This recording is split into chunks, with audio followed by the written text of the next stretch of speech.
Bonsoir, mardi 3 novembre, bienvenue dans le journal de TV 78. 20 minutes, 26 minutes même aujourd'hui pour faire le tour de l'actualité locale. Voici les titres de cette édition. Après la rentrée de l'ensemble des élèves hier, c'était au tour des collégiens du Bois d'Aulne de revenir en classe aujourd'hui à Conflans-Sainte-Honorine. 18 jours après l'assassinat du professeur Samuel Paty est encore bien sûr dans toutes les têtes, nous étions sur place.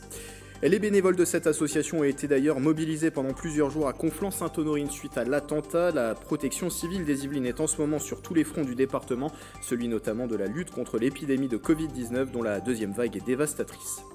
Et avec le confinement, le gouvernement incite les entreprises à recourir massivement au télétravail. À Saint-Quentin-en-Yvelines, les sociétés conservent en moyenne 10% de leurs salariés en présentiel. Reportage. Et nous parlerons tout à l'heure également de la mobilisation des communes dans ce nouveau confinement. Elles sont au contact direct des populations et des commerces notamment. Exemple à Saint-Germain-en-Laye avec un plan de soutien local qui est proposé par la commune.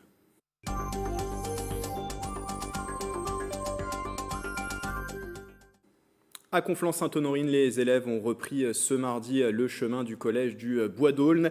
Les jeunes ont été accueillis par niveau tout au long de la journée entre 8h et 16h. Un périmètre de sécurité a été dressé par les forces de l'ordre autour de l'établissement. Sur place, beaucoup d'émotions forcément. Parents, enfants et enseignants ont toujours en tête l'assassinat du professeur d'histoire-géographie Samuel Paty, survenu le 16 octobre dernier. Des psychologues étaient présents pour permettre à tous d'échanger et de mettre des mots sur ce tragique événement. Réaction de parents d'élèves qui accompagnaient ce matin leurs enfants au collège. C'était au micro de Justine Brasier. Très compliqué, très compliqué. Je me cache pas, j'ai une boule au ventre, j'ai très peur aussi, comme mes enfants, ils ont très peur, mais j'essaie de ne pas leur montrer, de ne pas leur communiquer ma peur. Malheureusement, ils reprennent l'école et ils vont vivre avec ça. Ils vont vivre avec ça, ils vont grandir avec ça, ils vont se construire avec ça. Je reste assez calme. On a les forces de l'ordre qui sont un peu partout, donc c'est plutôt rassurant. Et puis, j'ai tendance à penser que ce qui est arrivé une fois ne va pas se reproduire au même endroit. Donc, quelque part, voilà, je suis plutôt tranquille à ce niveau-là. Après, j'espère que c'est plus les enfants, j'espère qu'ils ne vont pas être trop perturbés par tout ce qui se passe. Une minute de silence a été observée dans l'établissement en hommage à Samuel Paty. Au sortir de cette matinée, Justine Brasier a pu rencontrer un collégien qui revient sur cette rentrée forte en émotion. C'était triste, c'était froid, très calme, il n'y avait personne qui parlait. On a parlé du drame qui s'est passé vendredi. Il y a des professeurs qui ont pleuré quand on a parlé pendant le cours. Il y avait des élèves aussi qui ont commencé à pleurer. C'était vraiment un cours très dur, on va dire. Je l'avais comme professeur d'histoire géo et de MC. C'était un prof très souriant. Il nous faisait des blagues en fin de cours pour pas qu'on sorte nerveux du cours. Et il faisait toujours vivre ses cours en nous demandant notre opinion et notre avis.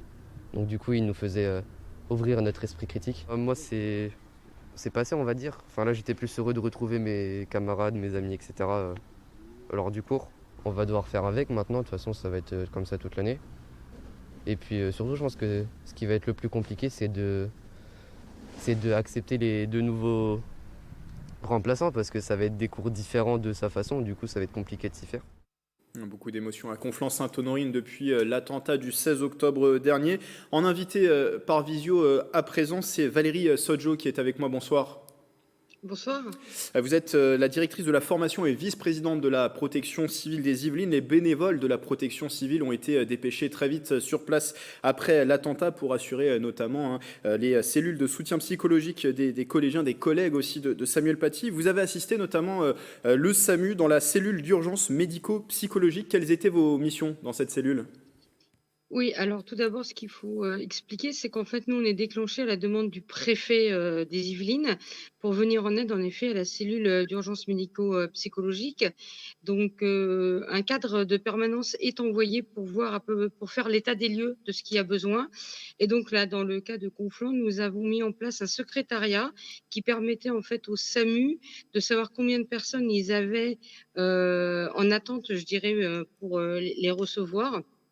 Et puis, nous avons mis en place aussi tout un processus d'aide, d'alimentation et puis une salle de repos, en fait. Puisque, les gens qui attendaient, on leur permettait de boire un café, un chocolat, ils avaient gâteau, morceaux de chocolat, autres, ainsi que pour d'ailleurs les membres de la CUMP et puis, une salle de repos dans le cas où quelqu'un ne se sentirait pas bien. Alors la CUMP, c'est juste la cellule d'urgence médico-psychologique, qu'on précise les termes. Et cette salle de repos dont vous parliez, c'est ce qu'on appelle le centre d'accueil des impliqués, c'est ça? Tout à fait. Alors, je vais juste vous rappeler, hein, à quoi sert une CUP. C'est en fait, c'est assurer la prise en charge de victimes qui ont été confrontées à un élément psychotraumatisant. Donc, ce sont des gens qui sont formés, qui sont médecins psychiatres ou psychologues, avec des infirmiers et des gens formés à ça et qui font partie, en fait, c'est une, je dirais, une sous-partie du SAMU, en fait, hein, du service médical d'aide médicale d'urgence. Voilà. Alors, on l'a dit, donc une implication au sein de cette CUMP, hein, cette cellule d'urgence médico-psychologique, du centre d'accueil des impliqués. On rappelle d'ailleurs les trois missions de la protection civile, c'est aider, secourir, former, l'aide, on en a parlé, mais vous avez eu aussi d'autres missions liées justement à celle du secours sur place à Conflans-Sainte-Honorine. Alors en fait, on a décidé de mettre en place un poste médical avancé léger, en accord avec la préfecture, pour lors de rassemblements de personnes devant le collège, dans le cas où il y aurait eu ou un mouvement de foule ou des gens trop serrés qui ne se sentiraient pas bien, avec du matériel de secours pour venir en aide, puisque c'est aussi notre activité, le secours à personne. Donc une aide sur place pour ces besoins en secourisme à Conflans-Sainte-Honorine. Il y a aussi eu d'autres communes des Yvelines ont fait appel aussi à la protection civile, puisqu'il y a eu des rassemblements aussi dans d'autres communes des Yvelines à l'occasion de cet hommage à Samuel Paty. Voilà, l'hommage où il y a eu en fait la marche entre le collège et la place à Conflans-Sainte-Honorine, nous avons assuré le DPS, chez nous ça s'appelle un dispositif prévisionnel de secours, là justement pour le cas où il y aurait eu des personnes victimes ou blessées. Alors l'aide psychologique Après, dont... Oui, allez-y. oui, pardon, excusez-moi. Après, nous avons participé, quand nous en avions la possibilité, aux différents hommages qui ont été rendus au sein du département. Il y en a eu plusieurs, notamment dans des grandes villes du Oui, département, Versailles, Poissy tout à notamment. fait. Oui. L'aide psychologique dont on a parlé justement à Conflans-Sainte-Honorine, au travers de ce centre d'accueil des impliqués. Alors cette même action a été déployée à Poissy, puisqu'il y a eu un autre événement malheureux à Poissy, c'est l'effondrement d'un mur au gymnase Callione et qui a causé la mort d'une petite fille le 29 octobre dernier. Ça, c'est primordial, c'est déployé très vite à chaque fois, ce genre de dispositif sur place? Alors encore une fois, voilà, nous avons une relation privilégiée avec la mairie de Poissy. Donc nous avons été prévenus immédiatement aussi par la préfecture. Donc nous avons dépêché notre cadre de permanence pour voir quel était le matériel et le nombre de personnes à mettre en place. Euh, Il s'est avéré que le rôle de la protection civile a été d'accueillir les parents, permettre aux enfants d'avoir un goûter et de se divertir, hein, puisque nous, dans notre matériel, il y a des jouets, des livres, différentes composantes suivant le type de crise. Donc voilà, en fait, l'administratif était déjà en place par la CUMP et nous avons en fait accueilli les parents, les rassurer, prendre soin des enfants et puis voilà, leur permettre un peu d'avoir je dirais un changement de situation pour pouvoir, plus facilement, intégrer malheureusement ce qui s'était passé. Alors, l'autre actualité qui mobilise bien sûr vos bénévoles, c'est l'épidémie de Covid-19. Avant de vous poser une question, quelques éléments déjà. La France et les Yvelines, on sait, qui sont confrontés à une deuxième vague. Si on regarde ces derniers chiffres, taux d'incidence qui est certes en baisse dans le département, mais qui reste à un niveau bien élevé. Toutes les autres données sont à la hausse. C'est très inquiétant en ce qui concerne l'hôpital. 83,8% des lits de réanimation sont occupés en Ile-de-France. 133 hospitalisations, 29 décès supplémentaires ont été enregistrés en une semaine dans les hôpitaux yvelinois. Les hôpitaux, ça c'est une autre information, qui doivent faire face à cette deuxième vague qui se réorganise. À Rambouillet par exemple, 31 patients en Covid sont accueillis en ce moment. L'unité de gériatrie est désormais entièrement dédiée aux malades du coronavirus et l'hôpital va désormais accueillir toutes les opérations chirurgicales qui étaient programmées au centre hospitalier André Mignot. Le site du Chénet-Rocancourt dédie désormais ces 3 blocs opératoires aux patients hospitalisés pour des formes graves de Covid-19. Alors dans cette deuxième deuxième vague de Covid-19. Valérie Sodjo, quelles sont justement les missions de la protection civile des Yvelines? Alors là, nous avons une demande, comme en fait on a eu lors du premier confinement, de participer aux gardes SAMU, hein, Covid. Donc à travers deux éléments. Donc un premier, mise en place d'un véhicule de secours, un type ambulance comme les sapeurs-pompiers, qui va nous servir en fait à aller à la demande du SAMU chercher des patients qui pourraient être Covid. Et puis un véhicule léger qui permettra de faire ce qu'on appelle nous la levée de doute, c'est-à-dire faire un bilan de la victime pour savoir si potentiellement elle pourrait être atteinte du Covid ou pas, afin de ne pas faire déplacer les secours, je dirais, plus complets, en tout cas plus équipés de transport inutilement. Voilà. Vous parliez... Donc là, nous avons une... Oui, Oui. pardon. Non, non, dites-moi. Non, c'était juste pour vous indiquer qu'il y a une réunion qui va être mise en place justement avec les SAMU Oui. pour permettre cette organisation. Alors, bien évidemment, ça n'intègre pas que la protection civile, mais toutes les associations de sécurité civile qui pourront y participer. Justement, j'allais vous demander, dans ce contexte, vous parliez du SAMU, on imagine la coordination primordiale, il y a des réunions, des rencontres entre les différents services de secours? Tout à fait. Alors, au niveau départemental, notre interlocuteur privilégié est encore une fois le SAMU, bien évidemment, mais on a aussi l'ARS, hein, puisque c'est quand même l'entité qui va chapeauter tout ce domaine.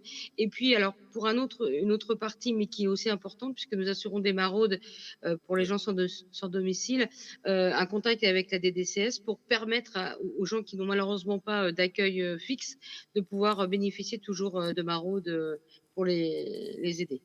Et comment vous l'abordez ce nouveau confinement, vous qui avez eu justement l'expérience de la première vague de ce premier confinement? Comment les bénévoles de la protection civile l'abordent-ils? Ouais.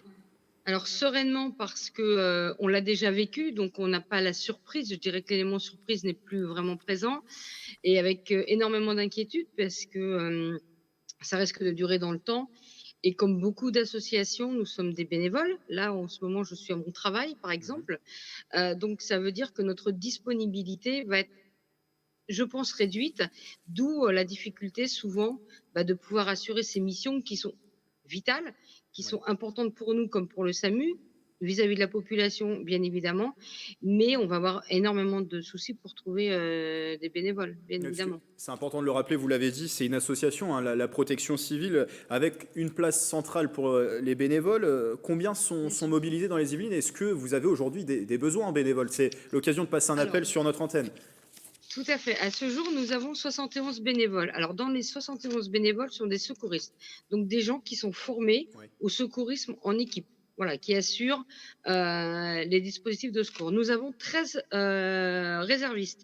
Donc, les réservistes, ce sont des gens qui, lors du premier confinement, ont trouvé un intérêt à porter, non pas secours, mais aide à la population. Donc, ils étaient souvent, ces gens-là, sur l'accueil de l'hôpital de Poissy ou de Mantes. Et là, en fait, ils vont être affectés particulièrement à un logiciel qui a été mis en place au niveau de la protection civile nationale, qui se fera auprès des mairies, des CCAS, des bailleurs sociaux, qui s'appelle Solidaritel. Et en fait, c'est un logiciel qui va permettre de recenser toutes les personnes qui ont des besoins, alors souvent personnes à mobilité réduite ou personnes, les seniors ou des personnes âgés, on va dire. Et notre rôle, ça va être de les suivre, de les aider. Par exemple, s'ils ne peuvent pas se déplacer pour aller chercher des médicaments, qui ont des problèmes pour les soins, des problèmes par rapport au repas. Notre rôle, ça sera de les suivre, d'aller les voir s'il y a besoin, donc de leur apporter ou des repas ou des médicaments, et surtout de faire remonter aux entités responsables où est le problème, et essayer de trouver des solutions. Et pour prendre Donc contact là, avec vous. Oui, voilà. Donc là, bien évidemment, le maximum de personnes nous permettra de mettre à disposition ce qu'on peut pour les différentes communes, et particulièrement celles qui n'ont pas obligatoirement un gros CCAS ou beaucoup de personnes pour gérer ce domaine. Et donc, toutes les bonnes volontés sont les bienvenues, bien évidemment. Et pour prendre contact avec vous, je vais y arriver, le site internet de la protection des civils des Yvelines qui s'est affiché. Voilà, ils envoient un message à contact. Voilà, tout à fait. Voilà, le site qui s'affiche, on peut aussi faire des dons pour aider bien sûr la protection civile dans ces missions. Merci Valérie Sodjo d'avoir été avec nous. Avec plaisir. Bonne Directrice, continuation et prenez soin de vous. merci, directrice de la formation et vice-présidente de la protection des civils, la protection civile, j'oublie le civil, des Yvelines. On parlait ensemble de la deuxième vague de Covid-19. Il n'est pas impossible que le gouvernement prenne des mesures complémentaires pour tenter d'endiguer l'épidémie, remettre en place notamment un couvre-feu des 21h à Paris et dans toute l'Île-de-France. En plus du confinement déjà effectif, le porte-parole du gouvernement, Gabriel Attal, a annoncé l'instauration de ce couvre-feu dès aujourd'hui. Mais dans la journée, Matignon a démenti et indiqué que pour l'heure, rien n'était acté. L'hypothèse est seulement évoquée pour forcer les commerces à fermer dès 21h.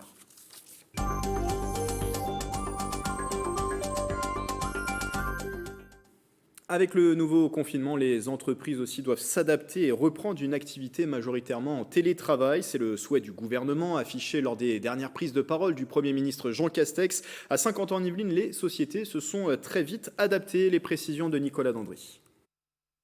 Elles sont nombreuses à pouvoir poursuivre leur activité en télétravail. Les entreprises de Saint-Quentin-en-Yvelines, majoritairement dans le secteur tertiaire, ont remis en place cette organisation. Spécialisée dans les services de stockage informatique et de cybersécurité, Antemeta a décidé de mettre 110 personnes en télétravail sur les 180 employés du site de Guyancourt. On a pris la décision avec l'ensemble des membres du comité de direction de généraliser le télétravail en assurant une permanence pour les activités qui nécessitent d'être continuées, notamment nos activités de SOC, de monitoring, commercial et d'intervention et de maintenance chez nos clients.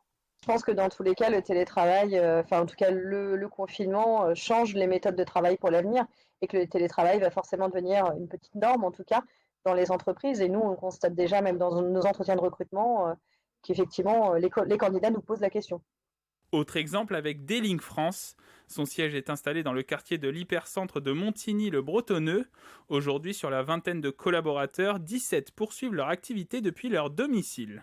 Il reste malgré tout des besoins de temps en temps d'être au bureau. On n'est pas dans le même confinement que le premier confinement. Le premier confinement, l'activité s'était réduite de façon assez importante. Là, ce n'est pas le cas pour l'instant. Donc, les besoins d'être au bureau parfois sont impérieux, en réception de produits, etc. Du côté du technocentre Renault, le télétravail est aussi la règle. Seulement 10% des 11 000 salariés sont actuellement présents sur le site. Leur présence est nécessaire de par leur mission, l'activité sur des prototypes, sur des bancs d'essai ou les projets urgents sur de futurs véhicules. Avant ce nouveau confinement, depuis le 7 septembre 2020, les collaborateurs du technocentre télétravaillaient 3 ou 4 jours par semaine. À l'annonce du reconfinement, plusieurs communes yvelinoises ont décidé de remettre en place des actions. À Saint-Germain-en-Laye, la commune a choisi de lancer un plan local de soutien, un plan local spécifique. Explication dans cette interview express réalisée par Mélanie Poquet.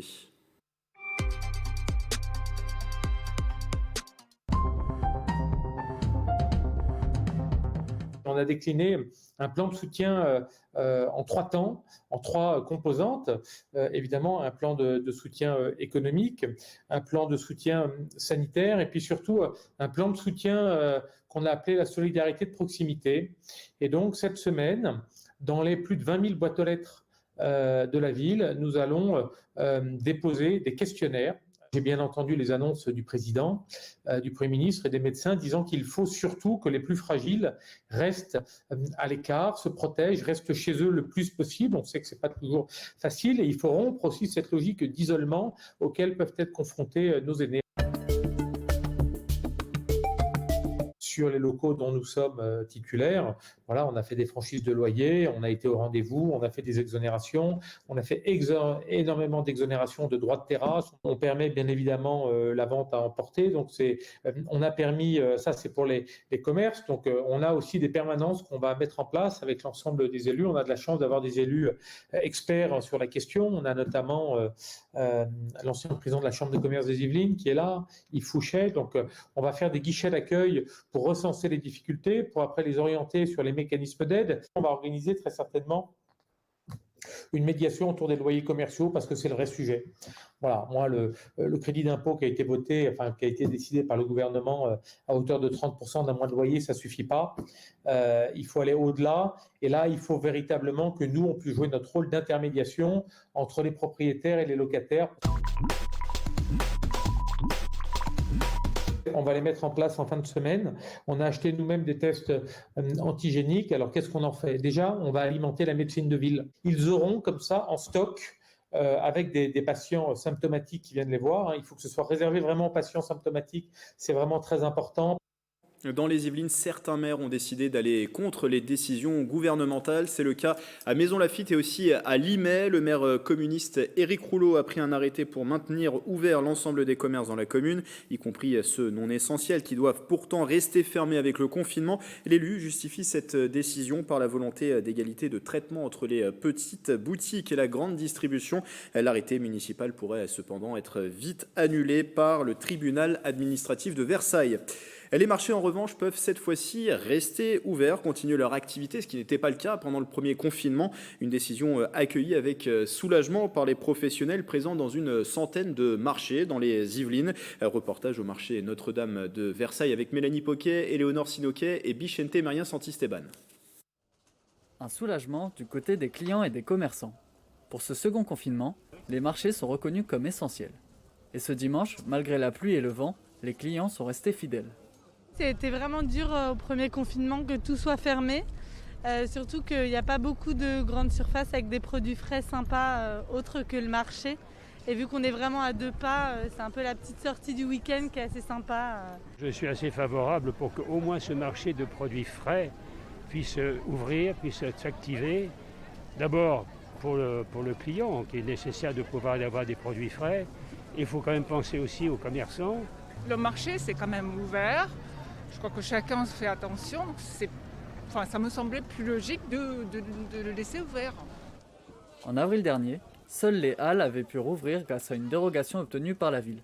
Pour ce deuxième confinement, les étals ont été adaptés. Les stands sont bâchés sur la demande de la mairie de Versailles. On demande aux gens de ne pas toucher, mais bon, moi, ma clientèle, il y a longtemps qu'ils sont éduqués, donc ils ne touchent pas. Aujourd'hui, tout le monde est équipé de masques. Nous avons du gel hydroalcoolique à disposition pour l'ensemble de nos clients et pour nous-mêmes. Après chacune de nos transactions, nous désinfectons les mains. La plupart du temps, on manipule également l'ensemble de nos produits avec des gants pour éviter cette transmission. Sauf nouvelle décision gouvernementale, les marchés devraient rester ouverts pendant toute la durée du confinement. La ville de Versailles n'en compte pas moins de 5 pour l'alimentaire. Adaptation dans les marchés, adaptation aussi du côté des collectivités qui ont dû se réorganiser suite à l'annonce de la mesure du confinement. Exemple à Saint-Quentin en Yvelines, l'ensemble des médiathèques de l'agglomération, le musée de la ville à Montigny-le-Bretonneux, la commanderie à Elancourt et la piscine AIND des Clés-sous-Bois sont bien sûr fermés jusqu'à nouvel ordre, mais des services continuent tout de même de fonctionner. Les collectes des déchets ménagers se poursuivent, les calendriers de passage sont à consulter sur les sites internet des communes. Les 7 déchetteries saint-quentinoises restent ouvertes, tout comme le Ski Cube situé à Guyancourt, c'est l'incubateur des entreprises. L'Institut de promotion de la santé et la maison de justice et de droit Attrape maintiennent un accueil du public. Maintien également d'un accueil à la résidence à Jean Fourcassa, la résidence pour personnes âgées qui reste ouverte pendant le confinement. Enfin, l'hôtel d'agglomération de Saint-Quentin-en-Yvelines assurera lui un accueil téléphonique pendant toute la durée du confinement, du lundi au vendredi, et de 8h30 à 12h30 et de 13h15 à 17h15. Attention, le vendredi, la permanence s'arrêtera à 16h15 et tout déplacement, même dans les services de la collectivité, doivent se faire munis d'une attestation. Et puis avant de refermer ce journal, ce secteur d'avenir avec des promesses de débouchés, celui de la fibre optique. Selon une étude portée par le ministère du Travail, le nombre d'emplois sera de 22 000. Les nombres d'emplois qui seront nécessaires, ce sera 22 000 en 2021 dans cette branche. Dans les Yvelines, plusieurs partenaires se sont associés pour former les futurs techniciens, le groupe TDF, l'opérateur Seine-et-Yvelines numérique ou encore l'agence Activity. Mélanie Poquet. La cassette a été levée, rangée. Intervention d'urgence pour Dodi et Vincent. Le réseau très haut débit sur ce secteur connaît quelques problèmes. Ils travaillent tous les deux pour SPI, entreprise spécialisée notamment dans les réseaux de communication. Moi je viens du monde du sport, du football en particulier. Et donc du coup, j'ai eu du mal à quitter ce domaine parce que je cherchais vraiment un métier captivant. Et ce métier, je l'ai trouvé grâce à la fibre. C'est un métier à responsabilité et oui, c'est un métier aussi d'avenir. Et lors de la présentation de la fibre optique, le simple fait de savoir qu'aujourd'hui, grâce à un tube en verre, on a la possibilité d'avoir l'Internet, la télévision, la téléphonie, cela m'a beaucoup motivé. Un métier qu'ils ont appris grâce à plusieurs mois de formation en alternance. Ils ont ensuite été engagés en contrat à durée indéterminée par l'entreprise. L'avantage que nous avons à former ces collaborateurs et de les embaucher derrière, c'est qu'ils connaissent ensuite le fonctionnement de l'entreprise et ils s'immergent beaucoup plus facilement au sein de l'entreprise et au fonctionnement. Une insertion pensée par plusieurs partenaires, Seine et Yvelines Numérique et TDF, en charge du déploiement de la fibre dans les zones rurales yvelinoises, 100 000 foyers dans 150 localités. Le marché de déploiement de la fibre, c'est un marché dans lequel il y a de la tension, c'est-à-dire qu'il y a un manque cruel de compétences et de nombreuses entreprises recrutent. Le fait qu'il y ait ces opportunités d'emploi, c'est une aubaine pour que des publics qui rencontrent des difficultés d'accès à la formation et au travail puissent intégrer ce parcours. Identifiés par des agences d'insertion comme Activity et en recherche d'emploi, Dodi et Vincent ont suivi une formation de 2 ans qu'ils ont terminée en juin dernier. Reconversion professionnelle, suite de CAP, une vingtaine de jeunes est formée chaque année à l'école EAI-TEDEC à Aubergenville. Dans notre école Léa, c'est le cœur. Nous ne formons que des jeunes en apprentissage, en alternance. Nous pouvons donc accueillir des jeunes de tout âge, car l'alternance peut être conciliée pour des jeunes de moins de 30 ans. Nous pouvons même former des personnes d'une quarantaine d'années. Et au contraire, c'est d'autant plus bénéfique pour notre école et pour l'insertion professionnelle. Démarré il y a 3 ans, ce programme de formation atteint chaque année un taux d'insertion de 100%. C'est la fin de ce journal. Demain, vous retrouverez Éléonore Sinoquet pour une nouvelle édition. Belle soirée avec TV78.